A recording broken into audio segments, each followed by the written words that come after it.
இப்போ நிறைய பேர் பேங்க் அக்கௌண்ட் ஓப்பன் பண்ணுறாங்கல்ல சார், பேங்க் அக்கௌண்ட் ஓப்பன் பண்ணிட்டு சில பேர் மெயின்டைன் பண்ணுவாங்க, சில மெயின்டைன் பண்ணாமல் விட்டுருவாங்க. அந்த அக்கௌண்ட் மெயின்டைன் பண்ணாமையே பல மாதங்கள் அப்படியே கிடக்கும். அதில் எந்த டிரான்சாக்ஷன் இருக்காது. அதுக்கு பேங்க் வந்து பெனால்ட்டி போடுவாங்க. அந்த பெனால்ட்டி வந்து மைனஸில் போயிட்டே இருக்கும். வருஷக்கணக்காக அந்த அக்கௌண்ட் வந்து அப்படி சும்மா அப்படியே இருக்கும். கார்டு வீட்டில் சும்மாவே கிடக்கும். அந்த மாதிரி இருக்கிற ஆளுக்களுக்கும் சிபில் ஸ்கோர் குறையுமா சார்? சரியான கேள்வி தான். ஏன்னா இங்கே ஒரு விஷயத்தை நம்ம கவனிக்கணும். நிறைய பேர் இப்படி வச்சிருக்காங்கல்ல சார், 4-5 பேங்க்ல அக்கௌண்ட் வச்சிருக்காங்க, யூஸ் பண்ணுற 2 பேங்க் யூஸ் பண்ணுறாங்க, இது 2 பேங்க் சும்மா தான் இருக்குது. அங்கே பணமும் போட மாட்டாங்க, எதுவும் பண்ணவும் மாட்டாங்க. ஆனால் ஃபைன் மட்டும் மைனஸில் போயிட்டே இருக்கும் பெனால்ட்டி. கரெக்ட். அது வந்து எவ்வளோ 1000, 2000, 5000, 10,000 போயிட்டு இருக்கும். கரெக்ட். இங்கே 2 தான் நம்ம கவனிக்கணும். ஒன்று வந்து பணம் வெளியே போதா உள்ளே வருதான்னு பார்க்கணும். எங்கே வங்கி ரொம்ப கவனமாக இருப்பானா பணம் வெளியே போகிற இடம் தான். அப்போ தானே 10 ஆய்வு நம்மளை பண்ணுறாங்க.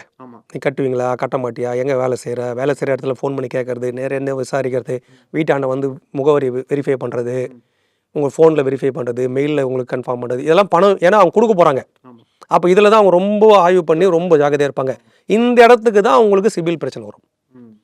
இது நீங்கள் சொல்கிற மாதிரி சேவிங்ஸ் உங்கள் ஃபண்டை உள்ளே போடுறீங்க, கரெக்டாக எங்கெல்லாம் உள்ளே போடுறீங்க, ஃபிக்ஸட் டெபாசிட்டில் உள்ளே போடலாம், மியூச்சுவல் ஃபண்டில் உள்ளே போடலாம், இன்சூரன்ஸில் உள்ளே போடலாம், சேவிங்ஸ் அக்கௌண்ட்டில் உள்ளே போடலாம், மைனர் அக்கௌண்ட்டில் உள்ளே போடலாம், சில்ட்ரன்ஸ் அக்கௌண்ட்டில் உள்ளே போடலாம். இதெல்லாம் உள்ளே வருது ஃபண்டு. இதெல்லாம் அவங்க கன்சிடர் பண்ண மாட்டாங்க. அவங்க பண்ண இப்போ என் ஃபண்டு நான் இருப்பேன் வைக்க முடியாது, அதுக்கு நீ எனக்கு எந்த ரெஜிஸ்ட்ரேஷன் வேணா ஃபைன் போட்டுங்க, அதுக்கு சிபிலுக்கு தொடர்பு வராது. அந்த அக்கௌண்ட் நீங்கள் அது ஒன்று அவங்க என்ன நீங்கள் திருப்பி ஆக்டிவ் பண்ணும்போது உங்களுக்கு டிஃபால்ட்டாக இவ்வளோ ஃபைன் ஆயிருக்கு, பெனால்ட்டி ஃபுல்லாக கிளியர் பண்ணிட்டு கட்டிட்டு நீங்கள் ஆக்டிவ் பண்ணிக்கங்கன்னு சொல்லுவாங்க. சில வங்கிகள் அதையும் ரிவர்ஸ் பண்ணிவிடுவாங்க. இதெல்லாம் தனிப்பட்ட வங்கியோட நடைமுறை. ஒரு வங்கிக்கும் ஒரு முறையில் அதை ஃபாலோ பண்ணுவாங்க. எஸ்பிஐலாம் பார்த்தீங்கன்னா வந்து உங்களுக்கு 0 பேலன்ஸில் கூட வச்சுக்கலாம்னு சொல்லி ஒரு முறை சொன்னாங்க. அப்புறம் வந்து நீங்கள் பேலன்ஸ் மெயின்டைன் பண்ணலாம் கூட உங்களுக்கு ஃபைன் கிடையாதுன்னு சொல்லிட்டு சில முறை கொண்டு வந்தாங்க. ஆக அவங்க அந்த ரூல்ஸ் அவங்க மாற்றினே இருப்பாங்க. அப்பப்போ அந்த வங்கியோட வாடிக்கையாளரோ இல்லை வாடிக்கையாளர் கேட்கக்கூடிய குறைக்கு தகுந்த மாதிரி மாற்றினே இருப்பாங்க. இதில் உங்களுக்கு சிபிலுக்கும் தொடர்பு இல்லை.